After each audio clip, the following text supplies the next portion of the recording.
Great. Good afternoon, everyone. A very warm welcome to all our guests, alumni, and members of the ISD community and partners. Before the introductions, I would like to invite the Director of International School Dhaka, Mr. Steve Callan-Scoble, who would briefly speak about the mission, vision, and objectives of International School Dhaka. The values we embody was the first international education institution in Dhaka.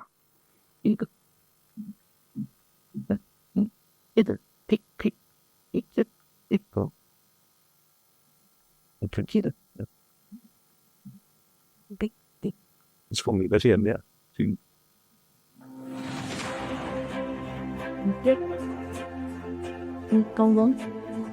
Then hard to develop new what that's one is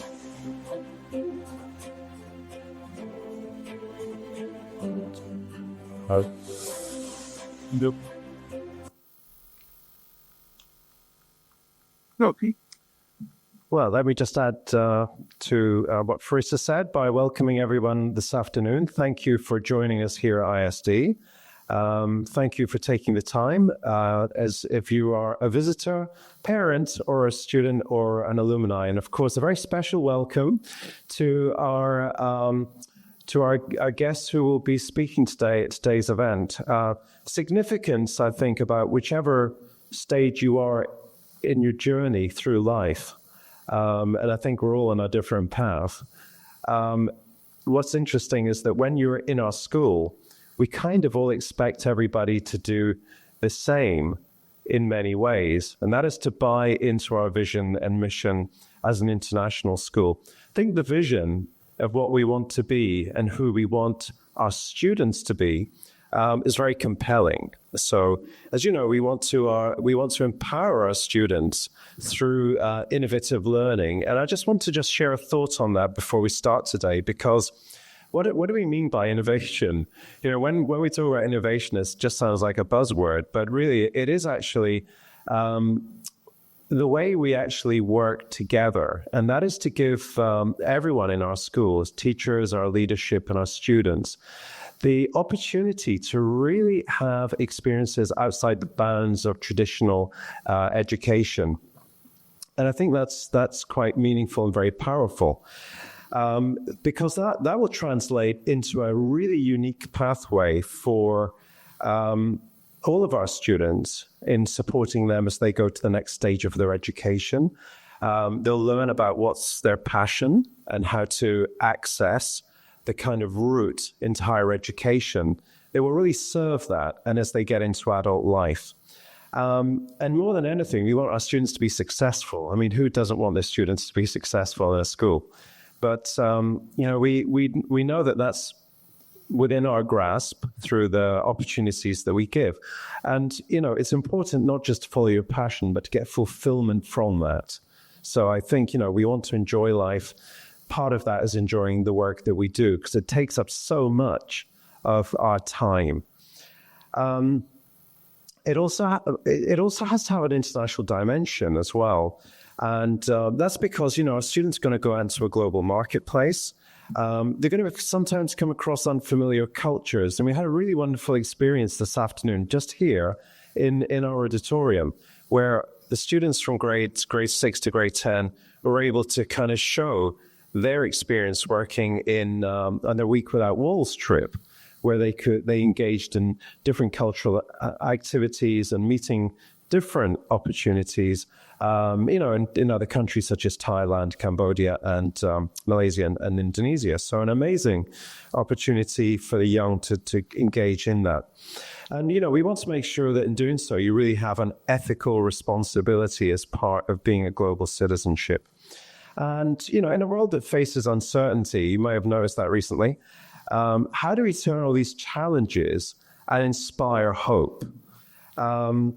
Inspirational stories do help because they give us insights into what's possible through the experience of others. And in today's event, I think we're going to be able to have the opportunity to hear the experience of some of our alumni some of the other members of our wider community, and hear their stories. And I think that might inspire you and find that there is richness through everyone's experience that you can relate to.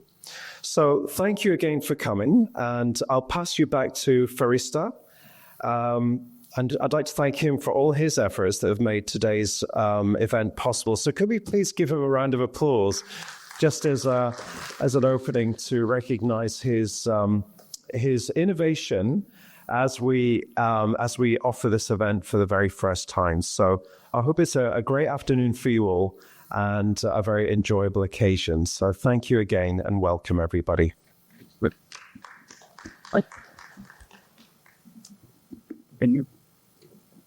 It is truly a pleasure to have you here for the Voices of Change event. I'm very glad to have all the alumni today and our esteemed guests as well. The Voice of Change event, it's a platform where thought leaders, innovators, and change makers come together with inspirational conversations. And these conversations matter in today's world. We have a small video for our incredible panelists who are going to be talking today. So we're going to take a look at the video now. Yes, sir. Hello.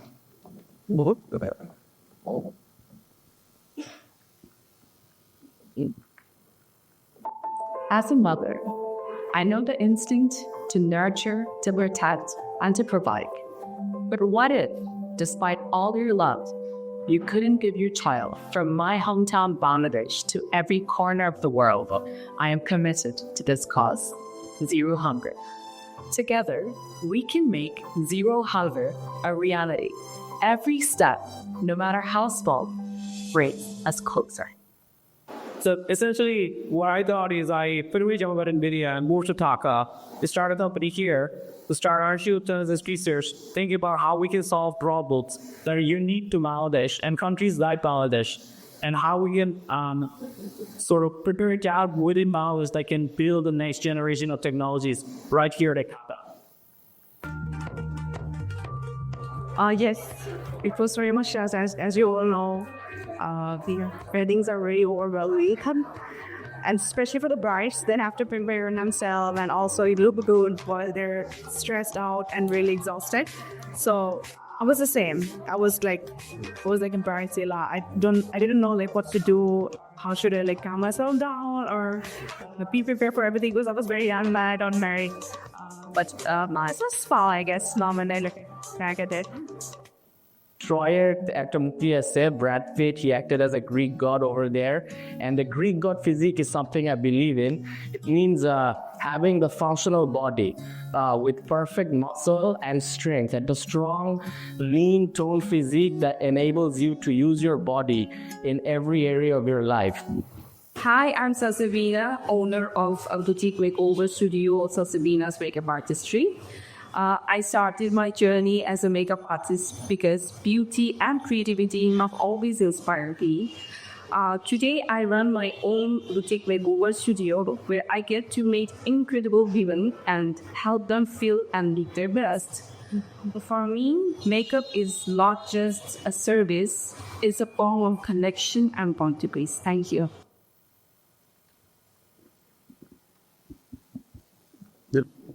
What an incredible set of panel, though. So I'm very delighted to have all of them here. Now, prior to opening the forum and starting the conversation, I would, why are they here? Why do we have these six, including myself, 5 amazing individuals here who have had such good life experiences? So there's a quote by Charlotte Bronte from her novel Jane Eyre, and it says, "Conventionality is not morality. Self-righteousness is not religion." So, we always have this perception that, the path to success generally comes with a guideline, set of instructions, but does it always? So these individuals here, they're very unique. They have had an unconventional path, came out of their bubble, and, did build something extraordinary, that went on becoming big. So, our panelists today are a classic example of unique personalities, extraordinary achievements, who have brought revolutionary changes in their industry. And today's conversation is going to be carved around that. So our theme today is empowerment through connectivity. Each and every individual here, they have helped build smart, global, and entrepreneurial communities in Bangladesh. It reflects the spirits of our times. We live in a connected world where, within Instagram, Facebook, within a blink of an eye, we have information across the world. Ideas move faster than borders, right? So we aim to explore today how connectivity in today's world can help people become entrepreneurs effectively. So with further ado, I'm going to start with our first panelist, who is Mr. Shehzad Noor Taus. Now, before I introduce Shehzad Noor Taus, I am very delighted and proud to say that he's an ISD alumni of 2015. He was the valedictorian. He's an engineering leader at DoorDash. He's the co-founder of an organization called Gaze. And last but not the least, Forbes 30 Under 30 recipient. A big round of applause. Shehzad, so you have learned to code early, very early on in your life. Coding is like a big part of your career. How did that start? Yeah, I think the best way to explain it is that I think writing code and like building software is probably a part of my identity for the most part. Like I think I learned to code when I was, 10 years old. And so my entire life has been around that, more or less. So everything I did, whether in school when I was at ISD, before that, after that, at university, kind of revolves around that. So I picked it up largely out of curiosity from a book that I got. I think the book's title was Mastering Visual Basic 6. It's a very old programming platform, not really as relevant anymore, but yeah, I enjoyed it and that kind of stuck with me. And then over the years, I would have picked up new things, tried to build new things. I think when I was at ISD, for example, one of the things that I was working on was a note-taking tool using the Cornell notes format. So this is all the things that I actually wrote on during my time here. And then, and I did a bunch of events where we hosted like Code of the Hour and then all of these other conferences around like teaching people how to code. Again, in 2025, it's probably a lot more common for folks to sort of learn how to code in school. I think back then it was just up and coming. So it was interesting to do that. So you started coding and like collaborating with others in terms of coding from very early on in life, didn't you? Yeah. And did you, do you think ISD had a role to play in that, the IB curriculum specifically? I think ISD had a role to play in a lot of interesting ways. So for example, I was mentioning a lot of the conferences that I would have organized. Yeah. I can't imagine, at least at the time and probably true even today, like I can't imagine most or almost any other school in the country to kind of, with the sort of openness to actually let a student take a hold of this entire auditorium. And, I think I've had this auditorium for anywhere between 30 to 50 days during the 2 years I've been here. And I'm talking like whole day, sponsored by ISD along with others. I think it's very rare to find institutions who are willing to kind of offer those opportunities to its students. So that by itself, it was a very important. Propelled your career as a coach. Yeah, for sure. And then also when it came to university admissions, that was very important, right? ISD, I think, is definitely one of the schools that has probably the best infrastructure around college admissions and guidance counseling and college counseling and all of that. I think that played a pretty big role. I stand by that too. Yeah. And I think IB as a whole does focus on holistic education a lot more than academic education necessarily, right? So I think I would draw a distinction here where you have academic education, which is around grades, and grades, right? I think ISD definitely, IB as a whole, I think does more holistic education. You have GAS, you have TOK, you learn how to do essays, you learn how to do research, etc. And I think that you can teach people biology, physics, and chemistry, but I think teaching people how to learn is probably the hardest thing. Yeah. And I think ISD does that quite well. Absolutely. Thank you. So my next question is, you have employed artificial intelligence at IBM in 2017. Am I correct? Yes. So before AI was a thing, I believe, Before it was mainstream as a mainstream. Okay, so AI existed, but it was not mainstream that time. So what was the process like inventing self-driving car tech with IBM research? I think it was interesting, right? Like when I joined IBM, I was initially supposed to be working on developing like mobile apps, which to me wasn't that fun, right? Like to me, it wasn't interesting enough, I guess. So I started to play around a lot with like machine learning technology back then. And then I kind of stumbled on to like a certain group within IBM and specifically within IBM research who were exploring how to build automated obstacle avoidance technology. So if you imagine a self-driving car, it ideally can avoid obstacles, right? And so I got a chance to kind of work with them. And I think, it was a phenomenal experience, like actually exploring something brand new where you don't really have the solution in front of you or nobody really knows the solution and trying out different things. So you had a lot of opportunities and you also had the opportunity to collaborate with others. I think that kind of propelled your career. Also, I want to talk about NVIDIA. You helped with developing a 360-degree cameras from scratch. For our audience, NVIDIA is a tech company that manufactures microchips, and Shehzad will be able to explain it a little better.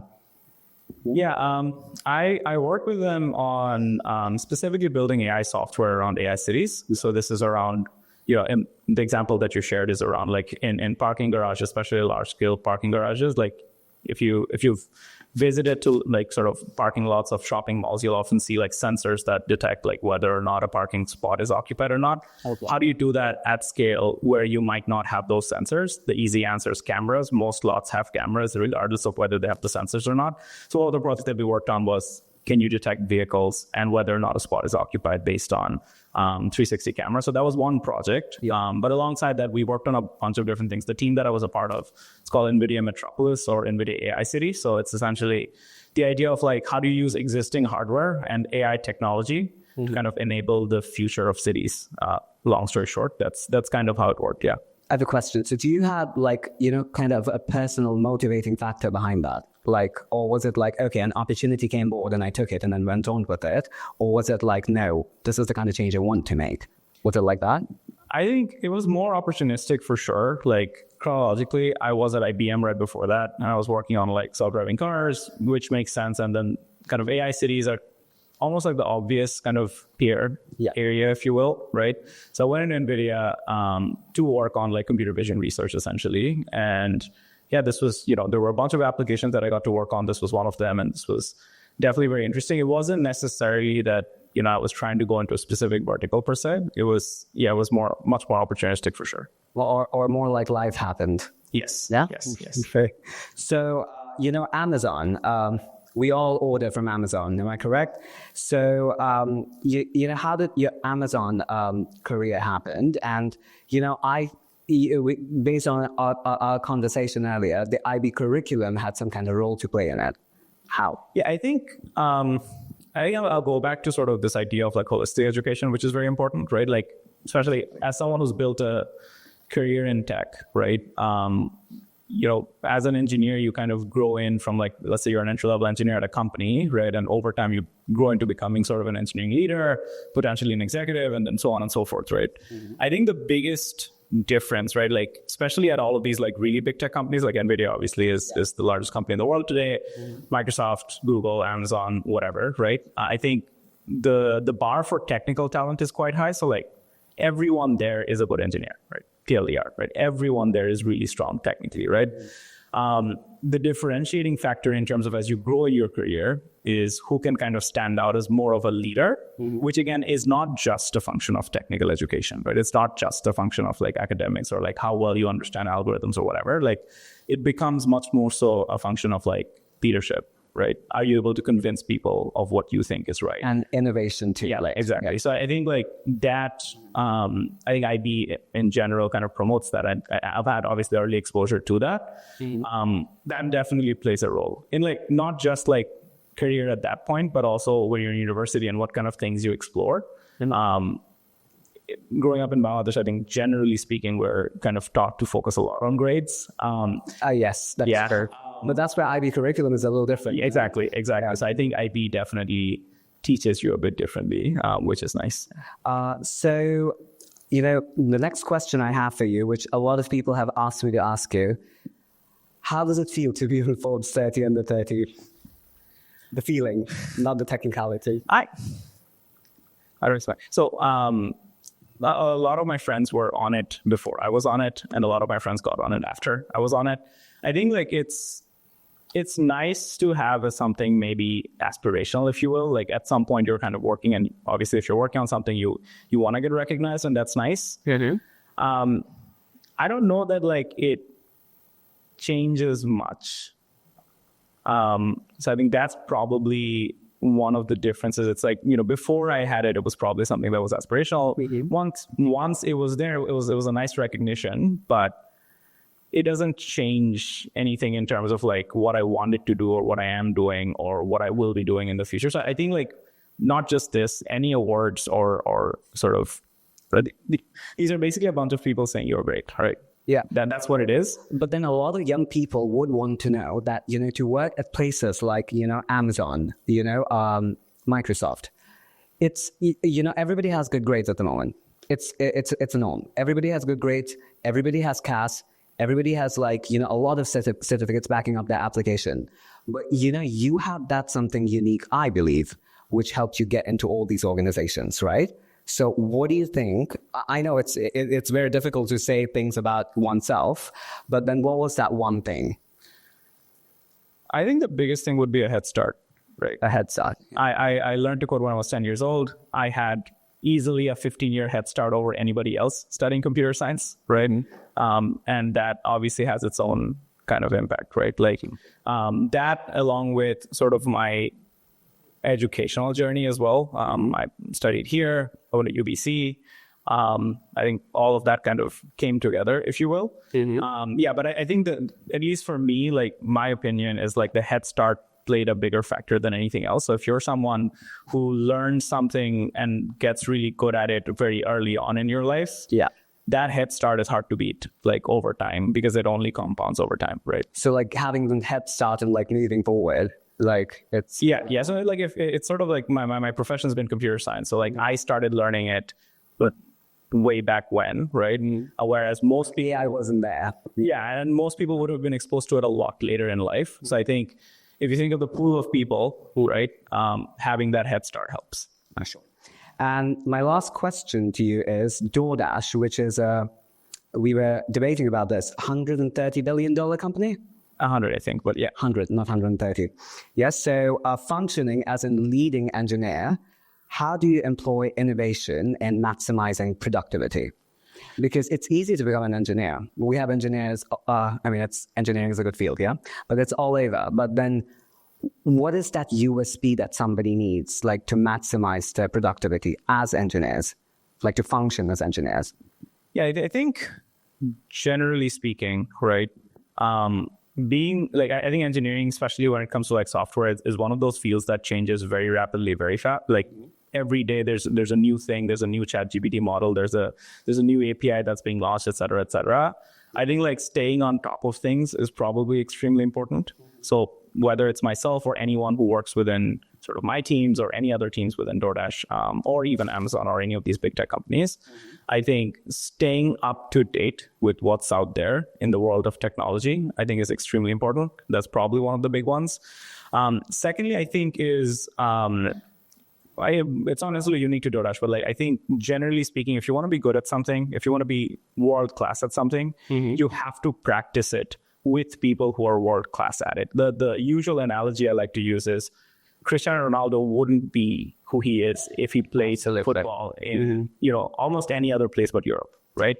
Like Messi wouldn't be who he is if he played football anywhere other than Europe, right? Like whatever your field is, if you're not practicing with the best, you're never going to be the best. Absolutely. So it's having like a great mindset. And also, what we often tend to do is it takes a lot of humility to kind of like put your, I don't know if ego is the right word, ego aside and kind of move forward and work with people who are in the industry and have thrived, right? Yeah. So thank you, Shehzad. That was very inspiring. And I'm pretty sure a lot of tech people who want to pursue a career in technology can look up to you. Ladies and gentlemen, Shehzad Noor Taus. Just to keep the queue going, because we had an order, all right? Can I start with Aniqa first? Hi.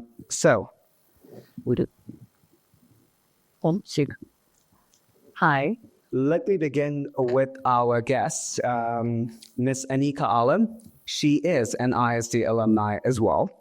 Miss Universe Bangladesh 2024, as often called the queen of social media in Bangladesh, a fashion icon, and a global influencer. Aniqa. Yes. As an ISD alumni and a political science graduate from Loyola Marymount University in Los Angeles, please share your experiences that helped you shape who you are today. Okay. So first of all, I am sorry for being a little late here today, but traffic and other things helped me back a little. But I would love to thank you for being here and giving us your time. So in order to tell you what has shaped me and the very many different experiences that have led me to Miss Universe and to wherever I am today, I think I must explain how much ISD played a part in it. So I was here from grade 8 onwards, and we did the IB program here. And it really shaped me as a person because it prepared me for university in a way that I didn't realize at the time. I probably didn't value it as much. But once I headed over to LA and did my political science major over there, I realized that ISD and the IB program itself really shaped me and prepared me for the courses there, and everything just seemed a lot easier. I think anyone who's done the IB will vouch for this. After the IB, university just seemed easy. So yeah, and a fun fact, if you actually get good scores in IB, you can get to skip a lot of credits in exactly. university. I got to transfer some credits too. So yeah, that was great. And then over there, I think it was during the political science major, and that's really sort of opened my eyes to things in the world that I didn't really know about as much, coming from a pretty sheltered background here in Bangladesh. And I think right after that, I decided that I needed to follow my own passions more than political science and international relations. And although I did work for the mayor over there for a little bit, I just wanted to be true to myself, and that I think is very true to who I am as a person. I just do what I feel is right and best for myself. So that's when I got into makeup artistry, and LA played a big part in that because, there's just a lot of makeup artistry, like courses and everything that I took over there. And then cut to moving back to Bangladesh. I started my business like 2 months after coming back from university. And then I took a detour, actually. Then I was away from Bangladesh for a little bit. I was in London, and I wasn't really doing makeup artistry much. But in that period, I think I realized that in order to be completely fulfilled as a person, I do need to pursue a career and pursue my interests further. And I think just coming back to Bangladesh and getting into makeup artistry just somehow led to like a bit of modeling, some things in fashion, etc. And I have a question there. So it was never planned? Like you never wanted to be a model or a socialite? Not at all. No. So I like being on Instagram, and I think that's where it started. But to like become like an influencer or whatever you want to call it, it was never planned. It was never something that I was trying to do. It just happened over the years. And I think that is what sort of got me noticed enough to be called as models for various brands. And that's where I got picked up as Miss Universe Bangladesh. So the question I have for you is, a lot of young girls today, they want to be an Instagram influencer. They want to be a model. They want to be a businesswoman. So you definitely intentionally or unintentionally commercialized your talent. Mm-hmm. How do you think that happened? Because you were a makeup artist at some point. Yeah. So, what do you think it takes to commercialize your talent and to make it a business? Okay, so that's a good question, actually. So I think a lot of it has to do with your social media presence. That's the only thing I would say, because like I said, I wasn't really planning on becoming an influencer or a model or a Miss Universe for that matter, Miss Universe Bangladesh. But just having like a social presence, just like an online social media presence that is, sort of gets you noticed in a way where people want to work with you if you're doing it well, I hope.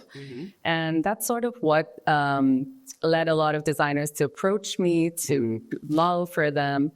And that's sort of just what led to Miss Universe Bangladesh. So it really wasn't planned. So, but your connectivity through social media did help you achieve that, right? Yeah, I would definitely say so, because I think, sadly, if you're not on social media and if you're really not putting yourself out there, there's little to any other way for other people to notice you or to see what you're worth or what you're trying to put out in the world.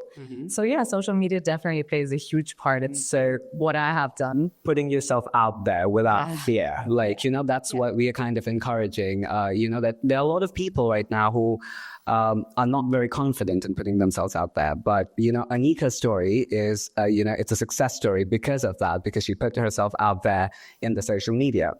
Now I have a very important question.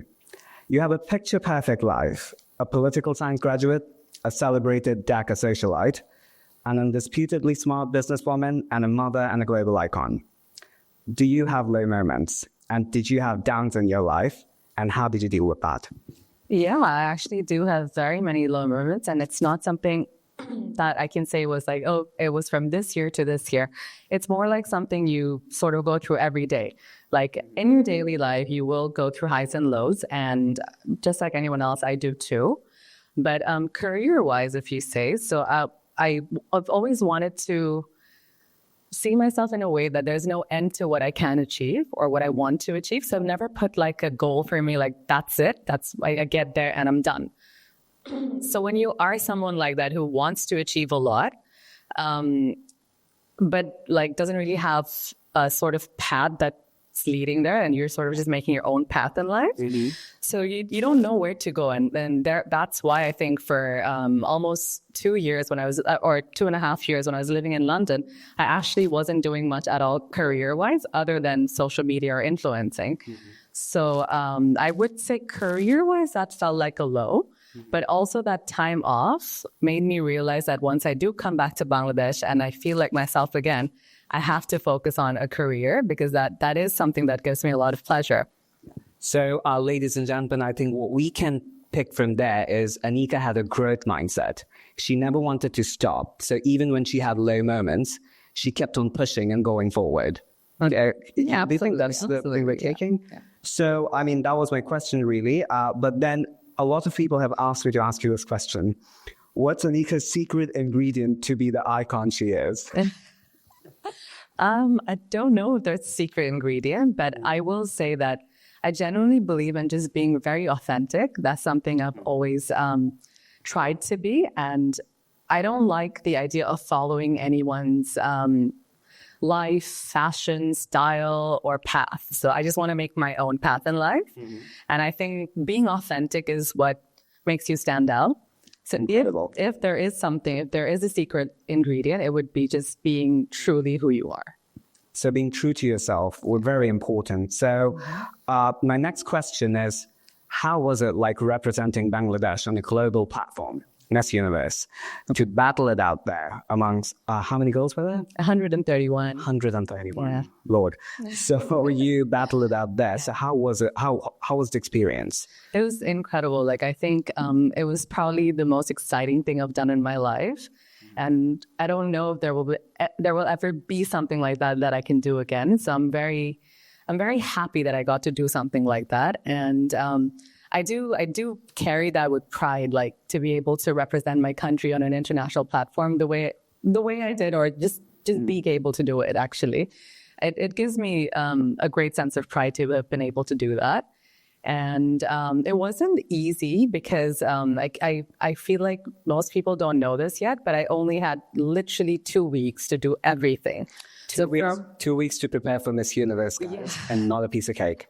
So from the moment I got chosen to be Miss Universe Bangladesh, to go to the Miss Universe contest in Mexico, I literally had 14 days, whereas most girls will at least have a year or at the very least 6 months, you know? Wow. So for me to do all of that in 14 days, and that too coming from a non-modeling background, it wasn't easy, but it's just a challenge that I took on myself, and I had the support of my family, my husband, and everyone to sort of just push myself and do it, and which is why I was able to do it. But it was incredibly hard, but definitely something that made me feel like super accomplished. Like I would do it 100 times over, despite how difficult it was. Overwhelmed, but a good kind of overwhelmed. Yeah, exactly. So that brings me to the next question, which is the beauty standards that we have in the society today. So we all know that the beauty industry has evolved. We have various things such as IV treatments, glutathione, NAD+, lasers. It's a real thing now. So, Aniqa, do you believe that these procedures are essential to look good? What are your standards of beauty? Honestly, I think anything that you can do that's actually promoting good health and beauty is something you are free to do. And whether or not it's needed, like you asked, is totally up to the person doing it. Mm-hmm. So I can't really say that, hey, you need to go get this done. Like that wouldn't be fair. Absolutely. But if I were to, or if any one of us were to wake up and say, hey, I feel like I should get this done to feel better, to look better, and to be the best version of myself, then by all means, that person should go out there and do it.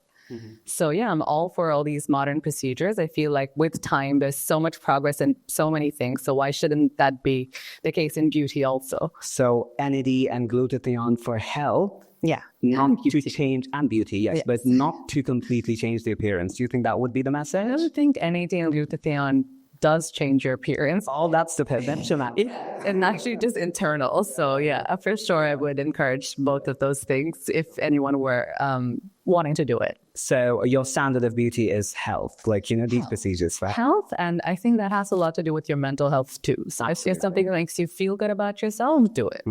So my last question for you is, in an algorithm-driven world where likes, comments, and, the kind of filters used, people posting.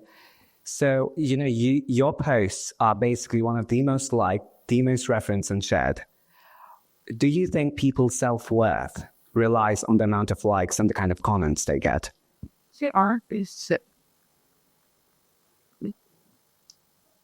Sorry.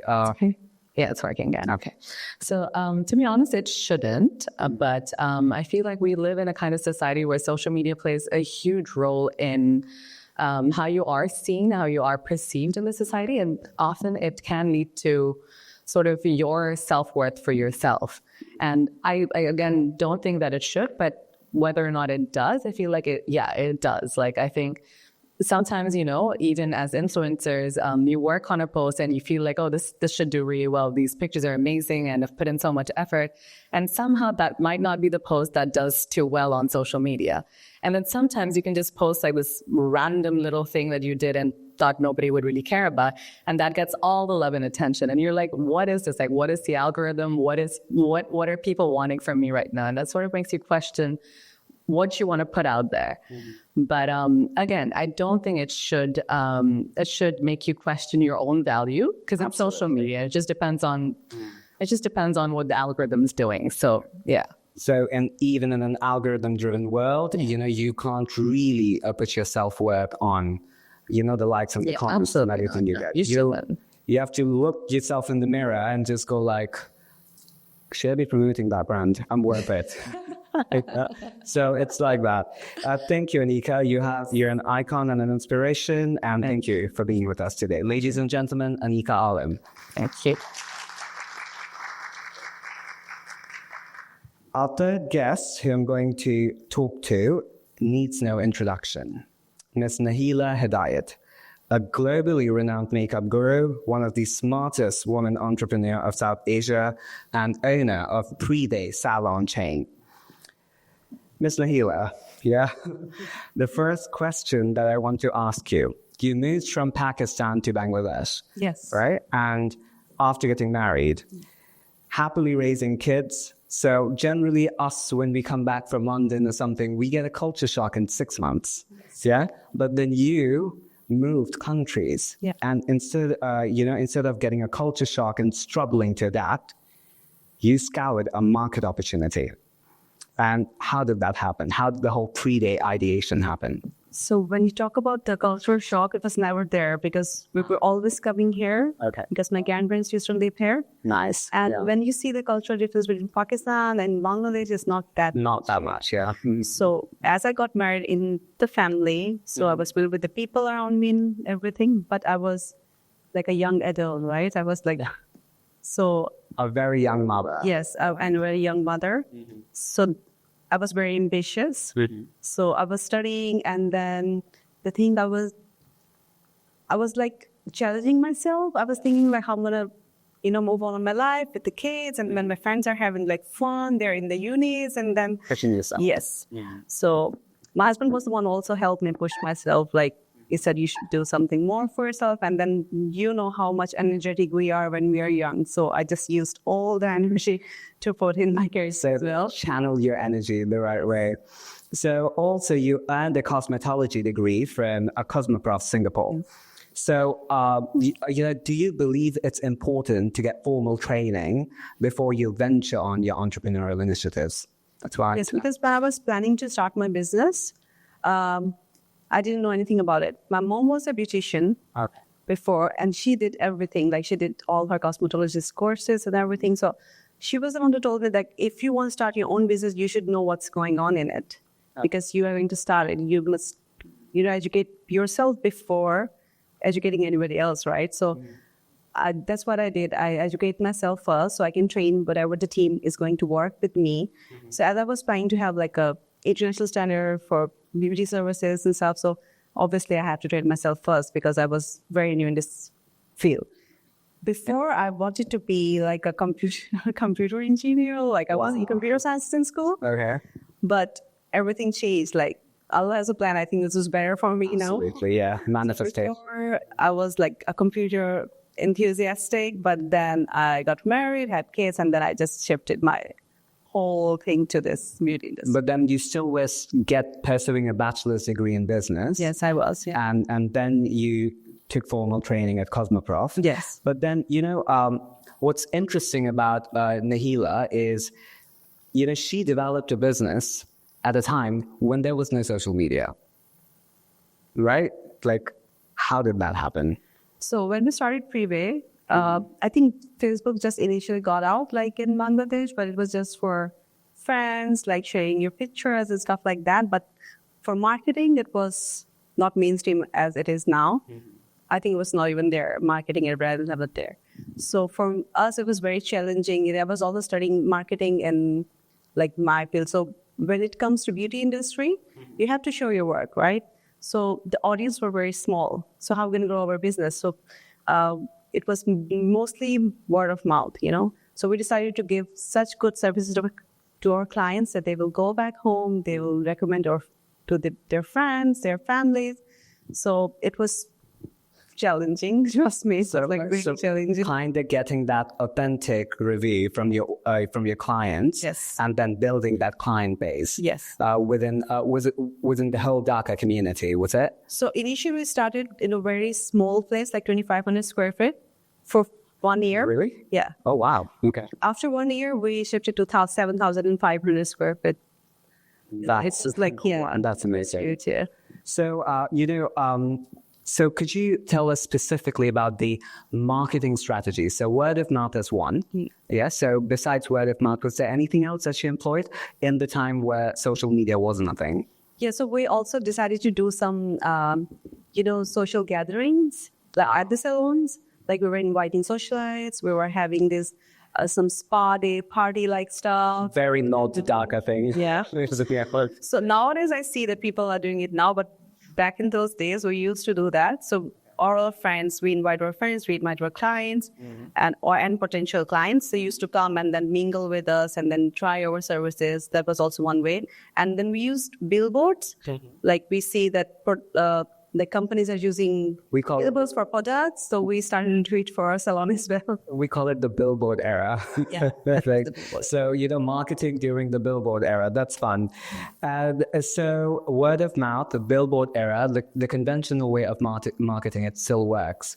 But Ms. Nahila has an exemplary accomplishment. She actually represented Bangladesh at New York Fashion Week in collaboration with Tresemme.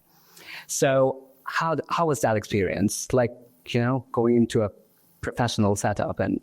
So I've worked with Tresemme before. They actually approached us, and then nice. We did some collaboration with them. And then I think in 2017, it was 2017, they asked me to join New York Fashion Week. So everybody knows about New York Fashion Week. Absolutely, go there. big fan. But it was more on the professional side. So you have to go backstage, meet all those amazing hairstylists that you only see on social media. Yeah. And can you name some? I work with Audrey Gilbert. She's wow. So a hair icon. She's so good with hair. So standing next to her and learning from her, how she's doing certain hairstyles. So it was you need to learn more. You need to learn new things to evolve. Mm-hmm. So it was a very good opportunity for us. Joining all the backstage of fashion shows, meeting the models, seeing how their hair and makeup are going on, and then joining the actual shows. So with a lot of, famous people there, Gigi Hadid, Bella Hadid, all those people standing in front of you, and then you see how they behave, So pick up on their mannerisms, see how the industry works, and then kind of emulate that in your life. They're when companies are going to introduce some products, they need to do the market research, right? Absolutely. So what products are, going to be introducing New York Fashion Week, the backstage? It's a platform. Mm-hmm. What products are there that we can bring to Bangladesh and we can introduce here that can benefit people as well? This brings me to your, business model and ideal is you never compromise with the quality of your products. Yes. So 16 years in the business and still playing the game right. Yes. How? And how, what is it about the products that is important to you? My perspective to start this business was because of the products because you use this product on yourself, right? So I always want to use what I use on myself on my clients. So I always provide the service what I like to, get the service the way that I like it. I want to, provide my clients. So when we were going to salons, local salons, and then we're having these makeup products that were not up to date, they were was way behind. The beauty industry was way behind. In Bangladesh. In Bangladesh, yeah. Mm. So as you said, there was no social media. It was very difficult for us to educate the clients as well, right? Yeah. So we were introducing new stuff, and then when the new services, keratin, we introduced in 2010. So it got famous few months ago. The keratin treatment. 2 years ago, yeah. So the time we bring it, we bring it, it was not here in Bangladesh. We were the first one to bring it. So people didn't know what keratin treatment was. Wasn't. So also, when people used to come to do makeup with me, they used to see all the high-end products, and they were like, oh, you're using this. I bought this for myself, but in salons, we don't really use it. They don't really use it. So that was a thing when they were seeing the products that we're using, and then we're very open about what products we're using. So if a client walks in and he said okay, what kind of treatment you're using and what brand you're using for this, we always show them. So the quality, the transparency, service, the transparency, absolutely, and the delivery as well that you have had. So my last question to you is, you have built a business at a time when social media did not exist. Yes. Yes. So do you think the whole digital connectivity revolution that's happening, will it affect the beauty industry positively or negatively? I guess mostly positively, because now it's very easy for us to show our work, to introduce new things, and we get thousands of people, we can introduce it to them. Before it was some of the clients are coming in and we are telling them, and even, if you want to educate the clients, they are in this social media thing and they know everything that's going on, what the trends are coming. So actually we just have to follow the trends. We don't have to let them know that this is coming. They already know it. They know what they want. Before, in that case, they were what should we do, or what are you offering? But now do you offer this? Too well. Everybody's very well involved. Yeah. It's kind of a good thing. So you see positive. Yeah, it's positive. But one negative thing is when it comes to makeup, to talk about filters. Absolutely. We all love to use them. We all love to use them, but the thing is, people cannot differentiate like different makeup artists' works.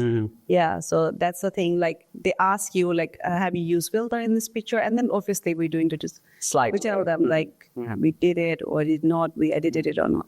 So enhancing the picture and completely altering the picture are two different like things. changing the shape of the face, the nose, something like that. Because like as an artist, I'm like portraying my work on the client, right? Yeah. So I have to enhance her feature. I cannot just enhance her feature. She walked through here, and then I'm going to change everything. The unrecognizable, like no, we don't want somebody else. Maybe she will call me. So like, I don't look like this. That's the thing. So, the takeaway from Ms. Nahila's is, the marketing strategies that you employ. Business is not about, what you do, but mostly about who you know. So building the right connections, connectivity is important. And also having realistic expectations when it comes to your business. And also as a client, when we go to the makeup artists or people, service-based industry, having realistic expectations from them is very important. Thank you, Ms. Nahila. Ms. Nahila Hedayet, ladies and gentlemen. Our next guest is a Bangladeshi businessman and a fitness influencer, of course, an ISD alumni, okay, and very well known for putting himself out there in the social media spectrum. Ladies and gentlemen, Rawan Choudhury. Rawan, you are a key player in the corporate world. You have a corporate career going on. Do you see a positive correlation between your sales experience and then your role as a fitness influencer?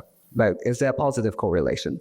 First of all, I want to thank ISD and all of you for having me. Just before I start, it's very special to come back to my roots because I am ISD's first ever student from the first ever nursery batch of 1999. Yes. Seeing that. So, this place used to be a lot bigger back in the day, but it's special to come back here. So now, back to your question. Yeah. So I want to start this question by answering something with fitness. Health is our greatest asset. If you don't have health, you don't have anything. It doesn't matter what industry, profession. So when you see somebody that's in shape, that's in top shape, automatically you see the highest form of discipline, commitment, self-respect, self-love, perseverance, delayed gratification. And when the going gets tough, no matter what, they show up, they get the job done, right? So now when you transition that into the corporate side, something I don't really post about. I come from a pioneering business background. So we have multiple family businesses and I'm the only son. So I do have a responsibility to take care. And my main responsibility is to bring in leads, is to be the leader, be someone that people look up to and, to from the sales and marketing side as well, to bring in business. Absolutely. So for that, fitness does play a huge role in my life because I do have to take care of myself and, be the man that gets the job done. So you're definitely, your fitness aspect plays a role in becoming a corporate leader. Yeah. It's very important because, fitness, going to the gym every day, committing to your fitness, it's important because that shows discipline. And whichever field you go to, whether it be business, science, technology, that discipline is very important. And I think what you're trying to tell us is go to the gym, work out, and that's how you're going to be the best version of yourself. Yeah. Yeah. The term... Also offering to train us? That is my last question. Are you offering to be a trader? Yeah, sure. All right. So the next question is, you really have a very strong social media presence, and a lot of people look up to you. So do you have a set rules and objectives that you follow to positively influence the people in the country, especially the youth? So there's two things that define me. my daily prayer, my faith, which is actually where my real discipline comes from, and then is my fitness. Okay, sure.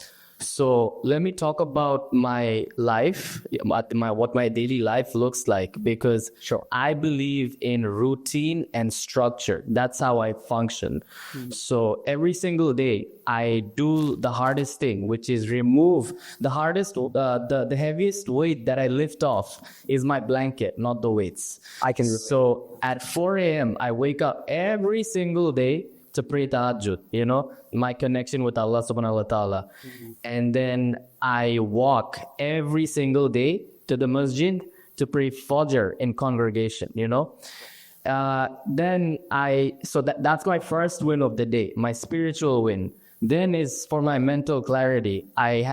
Sometimes I walk for an hour, 90 minutes, or maybe even 2 hours. I walk in the park after, that's how I set my day, regulate my mind. And then I go to the gym, I get my workout in. After that, so these are 3 wins that I start my day with. So, we got bad days, we have good days, but I believe in the power of building momentum. So when I start my day with 3 things already, this automatically, just as a byproduct, will separate me and keep me at the top, So I believe in routine and structure. So for our audience, tahajjud is a Muslim prayer that generally happens at the later part of the night. And, religious manifestation is what keeps him going. So I have a very fun question. What about the people who don't have a religion? So now let me talk about what I believe in, regardless of what religion or spirituality or what belief system you have. Yes. I believe that everybody that's seated over here, we all have a higher purpose in life and a greatest version. And the beauty of existing is that every single day, what I believe in is you can strive for self-improvement. Absolutely. By 1% every single day, physically, mentally, emotionally, and spiritually. I believe that, every person has a talent or multiple talents, and our mission and purpose in life is to discover that through trial and tribulation. And once you find that purpose in life, society will also try to break you down, to make you believe in the matrix. How does that happen? Sorry? How does that happen? Society kind of trying to bring you. Okay, so let me talk about my experience in life. I said I come from a business background, right? Now I'm a hybrid model, like fashion, fitness, sports. I've represented Bangladesh internationally in bodybuilding. So I've got to show a lot of my skin, right? So before I started winning, or before it was popular to support me, my friends, my family, when I started, in New York, when I originally moved there, after completing my studies, working, it was actually my dream to be the first man from Bangladesh to be like on GQ Man of the Year or Vogue. That was my vision, and today still is, part of my manifestation. So my family at the time, when I started modeling in New York as well, aside from my corporate work, is they were, the family that you represent and, showing your skin, what are people gonna think, you're an adult, blah, blah, blah.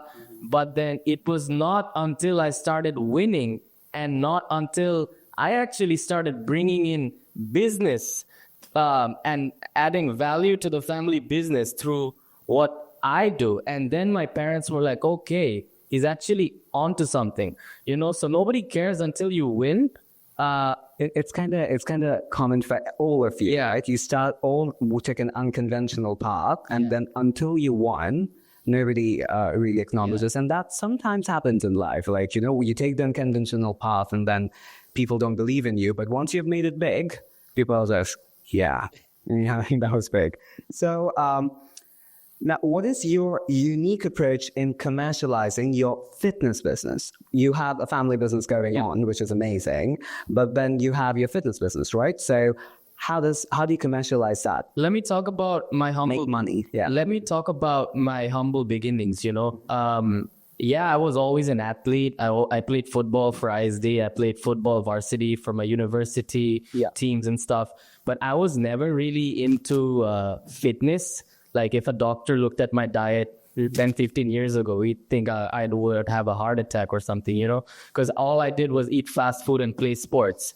When I moved from Bangladesh to America, it was actually my mother, because my mom and my stepdad, they're both fitness freaks. So when I moved to America for the first time in 2012, my mom taught me two things that to this day I believe in. Yeah. You are what you eat. Work hard at the first thing. And the second thing is work hard for 1 hour, look good, but most importantly, feel good for the next 23. So, So like what you put inside is what you're going to exude out. Exactly. So, that popular social media term that people say, you are what you eat. Yeah. Yeah? So when I first went to the gym, I was like every other person. Like I'm looking at all these, big guys and, everyone's fit. And I'm just this very skinny guy at the time. I had no idea what I was doing. My stepdad took me for the first time, showed me a couple of workouts. But, once I started sweating, I was feeling so good. Like, started deleting the negative thoughts, started, taking in the positive thoughts, and I loved how I felt. So, since that first day going on, when I moved to university and all that, I started filming my workouts, that's how, and posting it on my Instagram and Facebook story. So I have a question here. Did you ever have that moment like, should I really post this? Right. Yeah, and I'll get back to that. So All have that, right? Do you ever, sometimes when you're posting something on Instagram, you go and ask 10 different people, do you think the angle's all right? yeah. People likes, fine. So So at the time, I was just filming my own workout videos, and people that were on the same level as me or more experienced than me or beginner at the time, 10, 15 years ago, they were telling me that, bro, like you motivate me to become a better version of myself. Like your energy is contagious. And that's when it kicked into me, that this is bigger than me. This is my purpose. I think my role, I was sent to this world to not just become the greatest version of myself, but to inspire and motivate other people around me to become and to believe that they can become a better version of themselves as well. Self-actualization. And now coming back to your question, like, should I post that? Of course. Like, I think just generally fear creeps into all of us, Absolutely. and you question, is this right? But I feel like you gotta have that indomitable spirit, drive, and self-belief. And like I said, my validation comes from nothing. It comes from my higher purpose. Absolutely. And myself. And I feel like when you move with that energy, everybody starts validating you all of a sudden, Thank you. So, the takeaway from Rawan Choudhury's journey is, manifesting the right energy, motivation, great mindset, and also keep moving forward, which is, I think, quite the common USP among all the panelists, actually. They all push themselves to self-actualize and achieve a lot more. Thank you, ladies and gentlemen, Rawan Choudhury.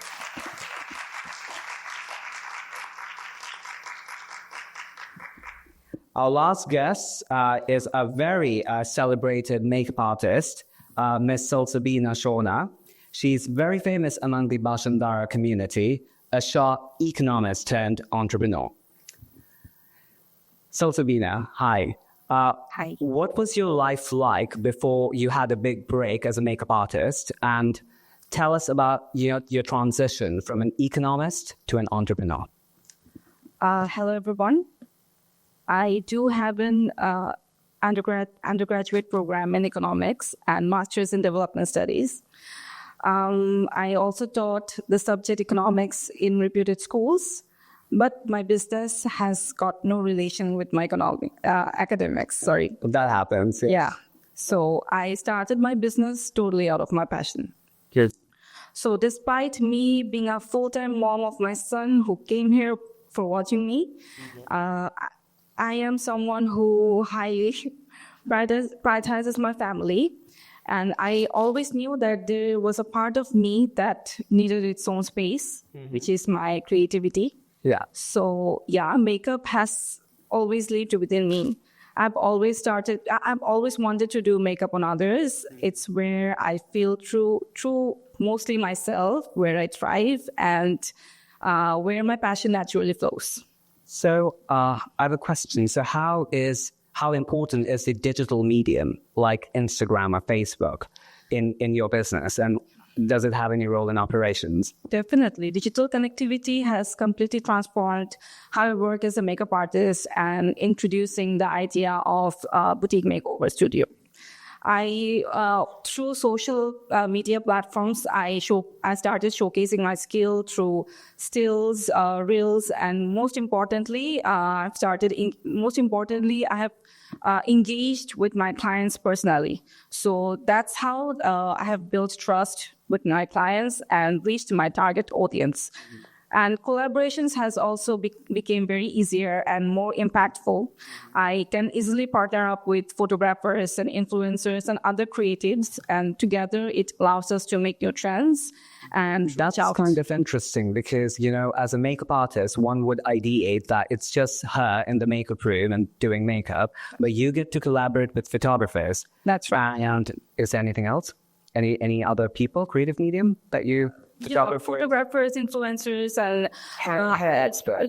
Yeah, hair experts and not hair experts. I would say women-led businesses, for example, outfit sponsors, brand jewelries. So yeah, I get to meet these people, and I can add and trust my community. So, you're very popular in Bashundhara, right? So what are the strategies that you have employed to increase community engagement in Bashundhara? Market strategies. If you ask me, then I have increased my loyal client base through word of mouth. There is no better strategy. Similar to Nahila's. Yeah, there is no better strategy than word of mouth. Surely, collaborations help showcase my work, and sponsoring my socials is also very important to increase my clients or followers. Yeah, absolutely. But it's the people's real experience with me and my work that has helped me secure the clientele in the first place. And yeah, digital tools also have increased my visibility, and it made my online consultations, payments easier. Mm-hmm. Yeah. So, helps with the payment services too. Yeah. Digital businesses. So, now the kind of makeup look you have, it seems like working around the natural features of women. Do you get outrageous requests of makeup? Yes, absolutely. I do get requests for specific looks. And as a makeup artist, it's my job to respect my clients' preferences. But although it's against your wishes? Definitely. This is my job. So I have to respect my clients' preferences, right? Yeah, sure. But I don't treat a face like a blank canvas. I adapt the requested look and so that it complements their natural features.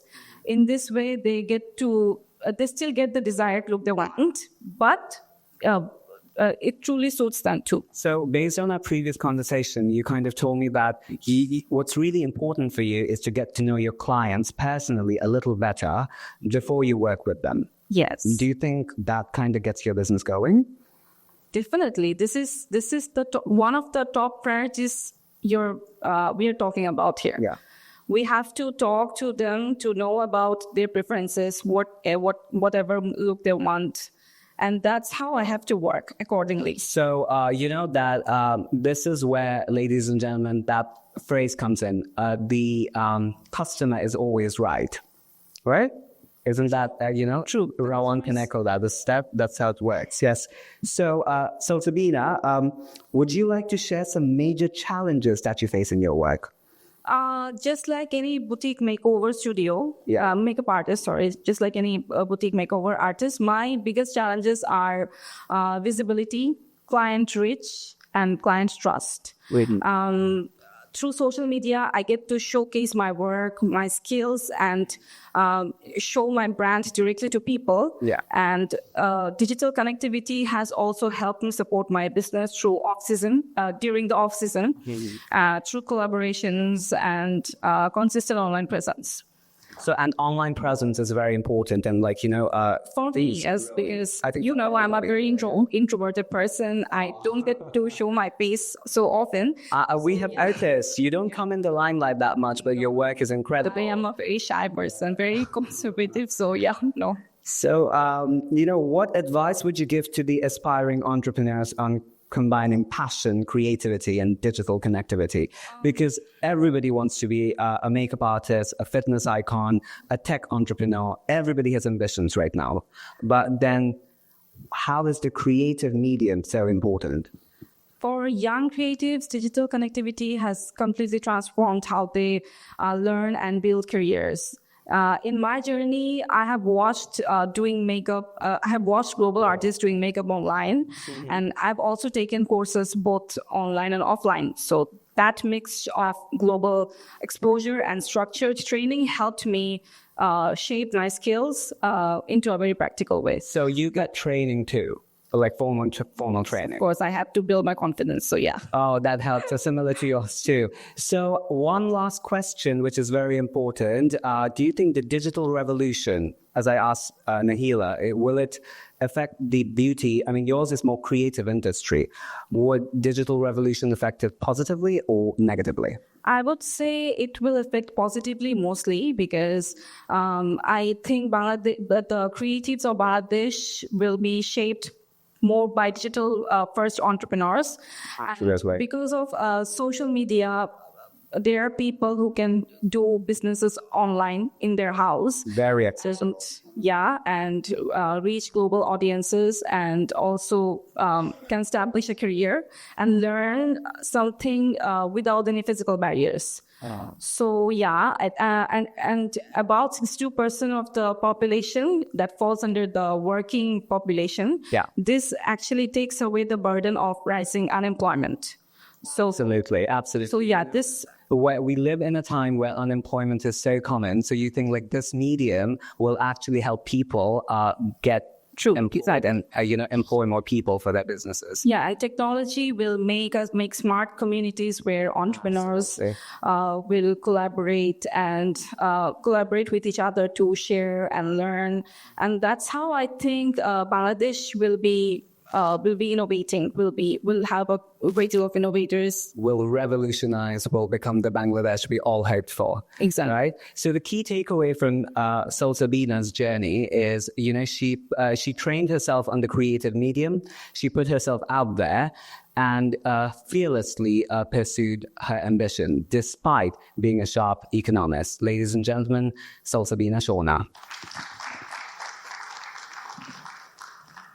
So thank you to the panelists. We are now going to open the platform for question and answers.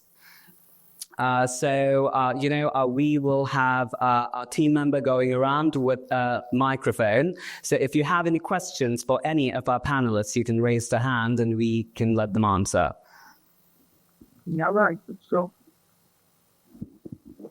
Joe. That's going to stay there. Is this working? This is working. Great. So if you have a question, please do raise your hand. Thank you. We have somebody here. Let's go ahead. Hello, everyone. Assalamu alaikum. Good evening.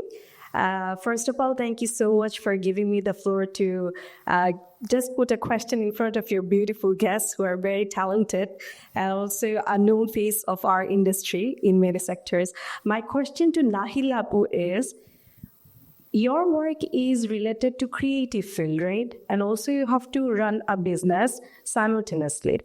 So when the tough time comes, your business is down, but you need to show your creativity on top. How do you maintain the stress and be top of your game? Very good question. Thank you for asking me that. So basically, when it comes to running a business, I'm the employee. I'm employed myself as well, right? I'm the accountant. I'm doing a lot of stuff around me. And when the times are low, the sales are low, as I'm a makeup artist as well, but I do hair, I do a lot of other stuff as well. So I think when it comes to your answer, as a makeup artist, makeup is something, like doing makeup is something that gives me a escape. So that even if I'm sick, I'm tired, I had fight with my husband, the moment I just had a brush in my hand, it all goes away. Yeah. So Sometimes, even if I have a headache, it goes away. And also, like she said, that we don't only do makeup, like on the clients, we do collaborate with a lot of stuff. So when there's, I call it a break time, where I don't have any clients, I find the opportunity to collaborate with other, fashion designers, with other brands to see if they want to come up. And social media is like, you have to post 3 times a week. So when you collaborate with those, with the designers or with the other, some products, there are some brands that want to launch their products. So at that time, you collaborate with them. So throughout the year, you have something to do. Yeah. So in this industry, it is evolving very fast. Absolutely. Like every day there's something coming up. So I think there's always a busy time, even if the sales are running low. Thank you so much. Thank you so much for. Can I ask another question to Riaz? Absolutely, please. Ramba, my question to you is, I am as a person very disciplined, and also I am in the sports journey as well. I'm a marathoner. So I can relate to you that you are a business person and then a sports person simultaneously. Yeah. So in Dhaka, when you are dealing with business people, they're quite late at night when they have their meetings and dealings and everything, right? We all know this. But this is very toxic for a sports person, right? So how do you maintain the collaboration or the dealing with the business people while staying you are disciplined and go to bed early, wake up early in the morning? A very good question. To be honest with you, I actually struggle with the sleep aspect when dealing with the merging of these two. However, I show up no matter what,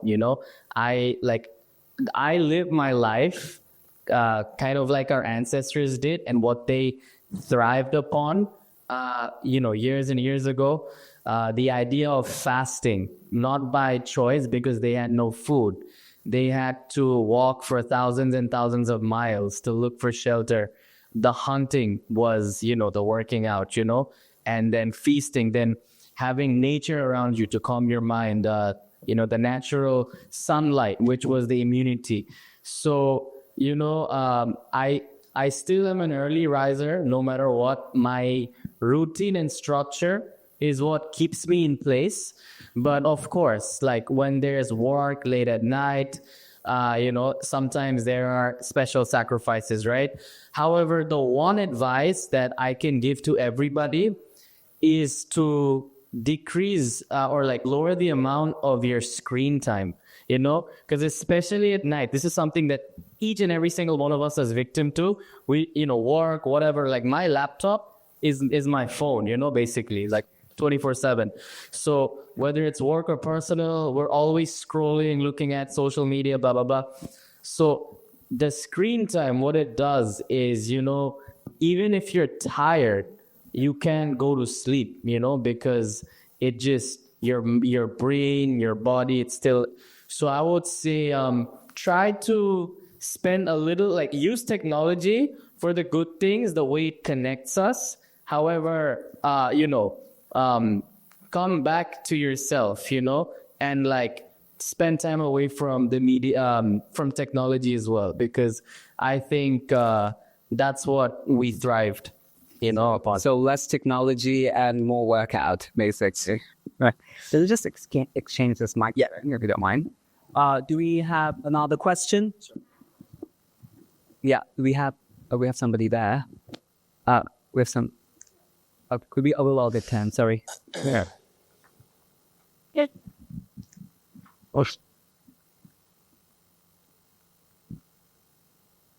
Sorry. Who's asking the question? Oh, yeah, sure. Yeah.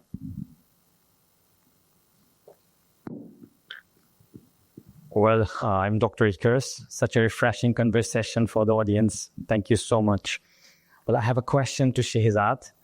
Do you see any opportunity popping up for Bangladesh in the global foundry supply chain?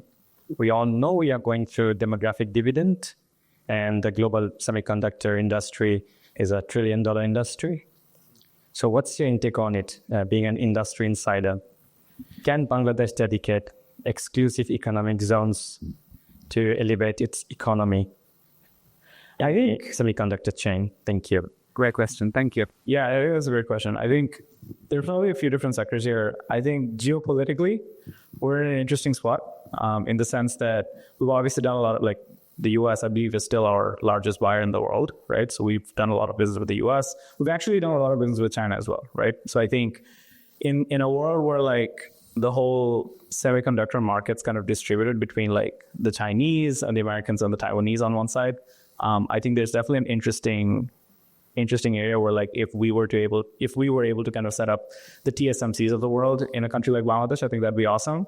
Whether or not I believe that's going to happen, that's a separate question. And I'm not, I think it'll take a lot of work both from the public sector and from private investors for us to make that happen. There's going to be a lot of, like, institutional changes that we'll have to make, like, legally, to actually attract. And, like, if you look at, if I just look at the Dhaka Stock Exchange or, like, Balance Stock Exchange in general, right? Like, we have, I think, 20% of our GDP represented in market caps across both Chittagong and Dhaka Stock Exchange combined. I think that's probably going to need to change, right? You'll need a bigger stock exchange. You'll need, like, more FDI coming in for us to fund any of these things.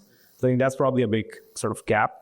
On the other side, though, I think where it's more likely that something's going to happen is on the software side, where I think we've already seen a lot of AI companies come up in Bangladesh, and I think we're going to see a lot more of that coming forward. And that's probably going to be very interesting. And the other side of it is, like, sort of an intersection between AI and, like, creatives, and, like, especially, for example, in the space of fitness, right? We're seeing a lot of applications of AI, whether it's, like, calorie tracking or AI coaches, et cetera. I think that's going to be a very interesting space. And, a lot of that applied AI world of, like, how you use AI in different segments is basically an open field, right? I think that's probably where we'll see a lot of things come up from Bangladesh and countries like Bangladesh as well. Thank you. Thank you for that. We have... Okay, sure. Yeah. Good. Right. Good evening, everyone. My question is basically to Rawan here. Something that you mentioned earlier, that being from a corporate world, we don't really get to see sunlight. We get into the office at 9 and leaves at 7. So I'm also a student, also belong from a corporate world. So what advice would you like to give people like us, people like me, to take good care of the health? Because we are hustling a lot. We are working 7 days. We're studying. We're going to bed very late, wake up early. So what advice would you like to give? Thank you. Absolutely. So everyone that's working corporate, it is a very stressful job, right? So I would say that, when you're on a work call, or if you could just take 2 to 3 minutes or even 5 to 10 breaks, in between your work, just go outside for a walk or go to the balcony, or what I do is during my lunch break, I go upstairs to the roof in my office and I just absorb the sunlight and I come back a new man, I go, just after every meal, whether it's lunch or a snack, I take a little break. I walk for 5 minutes, or if I have a business call or if I'm listening to a podcast, I just walk around the office, or go outside, go for a short stroll. It helps regulate the mind, Walking is not just physical, like it like clears your mind up mentally. It helps you align your thoughts. It decreases cortisol levels, it increases your lifespan. It's good for your cognitive function. Yeah, it helps with deeper sleep at night. I think sleep is the foundation, the first pillar and foundation of success. So, and what I also want to say is what I said earlier when I was talking, you are what you eat, So focus on the nutrition side, like if you're going to so imagine your body as the car, right? People focus a lot on cars. Imagine your body is a vehicle, right?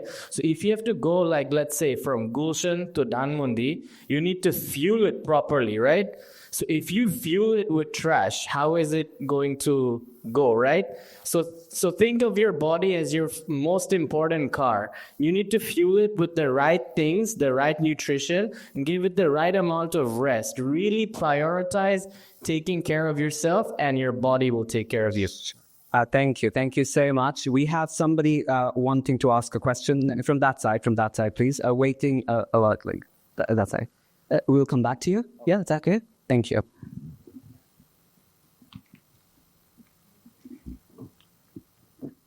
Thank you.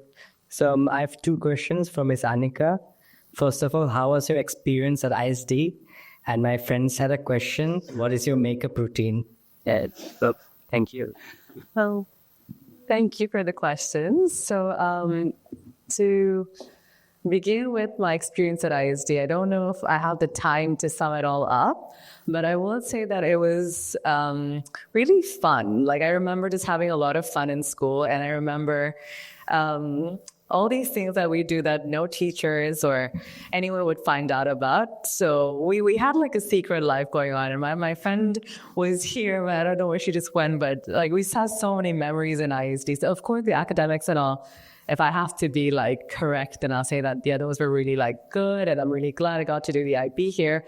But also I just remember having really fun memories in ISD and just sneaking around and doing things that we still remember fondly today. So yeah, I remember my time here with a lot of love. And as for my makeup routine, I don't know where to begin with that either, but I guess it starts with good skincare. So and that's sort of an ongoing thing. I have to keep it up, and it's a daily thing. No matter how tired I am or how late I've gotten home, I have to make sure to take my makeup off, do my skincare with the lights on, so I can really see how my skin's looking. That really bugs my husband because he just wants to go to sleep. But I'll be very strict with it. I'll be very regimented with my skincare, and then the makeup sort of looks good when you have a good skin. And if you're talking about a current makeup routine, I'd say that I'm really inspired by a Korean makeup style lately. So that's what I've been doing a lot. But yeah, I hope that answers your question. So good skin over makeup, yeah, that's essential. Yeah. Thank you for the question. There's a lady here that wanted to ask a question. Yeah, sure. We'll take two more questions. We'd love to take a lot of questions, but we're running out of time. So I have one question for Shehzad and one for Rawan. Shehzad, what is your opinion on the environmental impact of AI? Yeah, I think that's actually a very interesting and probably the toughest question to answer. But long story short, I think AI is massively increasing energy demands. And largely it comes down to where that energy is coming from, right?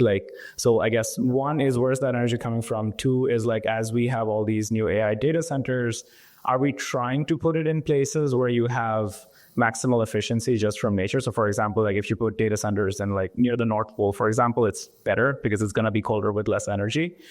So I think that's a difficult problem. It is an unsolved problem. There are a lot of data centers today that are starting to explore nuclear power, which is going to be better than using fossil fuels. But truth be told, the rate at which AI is advancing and the rate at which people are starting to use AI, it is probably going to have a pretty massive environmental cost. And as unfortunate as it is, there probably isn't a way to avoid that, at least at this stage. But going forward, though, I think with nuclear power, potentially placing data centers in the right places, we can hopefully improve. But realistically, we're going to have a massive cost, I think. I don't see a way around it. We are a little short on time, so we will take two last questions, yeah? All right, thank you. A little bird asked me to ask you if love plays a role in success or failure. Yeah, absolutely. So I think love is the most beautiful thing in the world, and I discovered this, recently in my life. I think that, and I hope this for everyone. I hope you find love in your life, because definitely, it transforms you in ways that you can imagine. And I think that if you have a loving partner, a loving family, loving friends, you are the most blessed person in the world, because that is the kind of unconditional support that through the highs and lows, they will support you no matter what. So I wish love for everybody. It's the most important thing in the world. Love and family. Yeah. We have one last question, which we are going to take from that lady over there. Thank you. Hi everyone, Nusrat here. I would like to ask Salsabina Shorna. You mentioned that yours is a boutique makeover studio.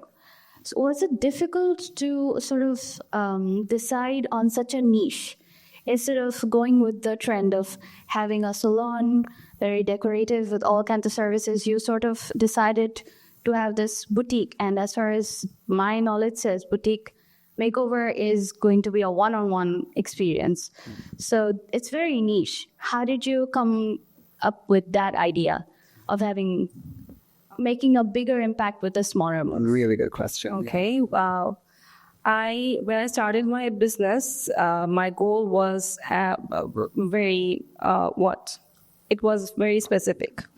So mine is always going to be a boutique makeover studio. So the client base is always going to be different, niche, or you may call it smaller. So yeah, this is how I'll progress, inshallah, in future as well. And this is my integrity, which I'll be very much true to my purpose, but it will not diminish the commitment that I promise. Thank you. Thank you so much. Thank you. We would love to take more questions, but our panel, we are running short of time. We have gone a little overboard. On behalf of International School Dhaka, I would like to extend my heartfelt thanks to our distinguished panelists, Aniqa Alam, Shehzad Noor Taus, Rawan Choudhury, Nahila Hedayet, and Salsabina Shorna, for sharing their journey and perspectives with such authenticity and purpose. Today's conversation reminded us that connectivity is more than just technology. It is the bridge that unites people, ideas, and possibilities. It's what empowers us to build smarter, stronger, and more inclusive communities in Bangladesh and globally. I would also like to thank our guests, alumni, and partners for being here today. Your presence is what gives these conversations more meaning and purpose. As we conclude, I invite everyone to join outside the auditorium for a short meet and greet. Our Parents' Lounge, which is near the runway, is open for refreshments. Please take a moment to connect, because after all, empowerment through connectivity is all what life is about now. Thank you all once again for being a part of the Voices of Change Forum. Have a wonderful evening. I'm Faresta Ali Mallick, the corporate representative of International School Dhaka. Good evening. So, thank you. Refreshments outside. We'll see you there.